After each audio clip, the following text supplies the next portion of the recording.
আর এই সমাজের মা বাবা সন্তানকে কোরআন শেখাচ্ছে না, তার মানে মা বাবাও সন্তানের ভূমিকা অবতীর্ণ। কথা বলেন না, কথা বলেন না। একটা বাচ্চাকে সব শেখাচ্ছে, একটাই সমস্যা, তাকে দিন শেখায় না। সব শেখায়। ছোট্ট ছোট্ট বাচ্চাগুলো আমি দেখি, সে ক্রিকেট খেলা শিখতেছে। ক্রিকেট খেলতে যখন সে প্র্যাকটিসে যায়, ছোট্ট বাচ্চা, তার যে ক্রিকেটীয় সরঞ্জাম, এত বড় ব্যাগ, পিছন দিয়ে আরেকজনে কান্দে লয়।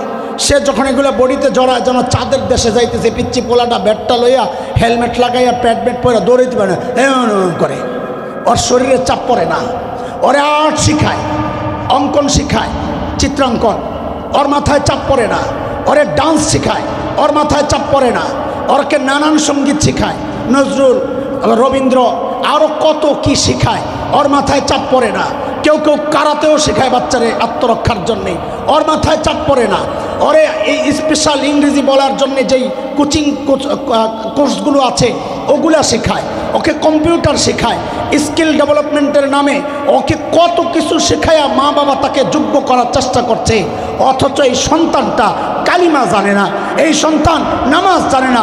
খোদার কসম, যেই মা বাবা সন্তানের এই চিন্তাটুকু করে না, আমরা মনে করি ওই মা বাবা এখন শয়তানের ভূমিকায় অবতীর্ণ হয়েছে।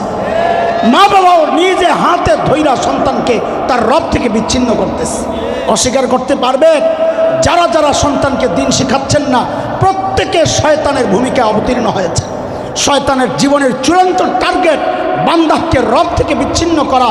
সেই টার্গেট এখন বাচ্চাদের জন্যে মা বাবাই পুরা করতেছে। মা বাবাই তার সন্তানকে রব থেকে বিচ্ছিন্ন করে দিছে। এমন প্রক্রিয়ায় লেখাপড়া চালাচ্ছে, এমন কিছু তার হাতে তুলে দিছে, মোবাইল, ইন্টারনেট সহ।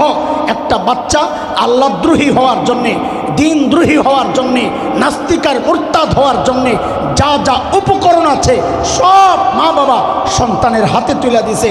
এই সন্তান যখন বড় হইয়া মা বাবার কথা শোনে না, ওই মা বাবা এখন হুজুরের কাছে আসে, হুজুর একটা তাবিজ দেন, পোলাই তো কথা শোনে না। বলেন এই লোককে আমরা তাবিজ করতে গেছি। লাগাইছেন নিম গাছ, আর তাবিজ চান যেন নিম গাছের পরিবেশও ঠিক থাকে, আবার ফল যেন আঙ্গুর ধরে।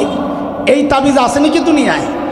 এমন একজন উস্তাদ আল্লাহওয়ালা বুজুর্গ বাইর করেন যে এই তাবিজ দিবে, তো আমরা সবাই মিললে নিম গাছ লাগামো, আর হুজুর থেকে তাবিজ এঙ্গা লাগাইয়া দেবো, যখন ফল দেয় আঙ্গুর।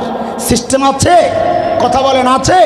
যদি ওইটা না থাকে, ওইটা যদি আপনি বিশ্বাস করেন, তো এইটা কিভাবে বিশ্বাস করেন যে বাচ্চাকে দিন থেকে দূরে সরার সব উপকরণ হাতে তুলে দিয়া আপনি কিভাবে বিশ্বাস করেন ওই বাচ্চা আপনার কথা শুনবে, ওই বাচ্চা আল্লাহর কথা শুনবে? কিভাবে বিশ্বাস করেন? আল্লাহ তাআলা আমাদেরকে সহি বুঝ দান করেন। আমাদের বাচ্চারা কোরআন নিল,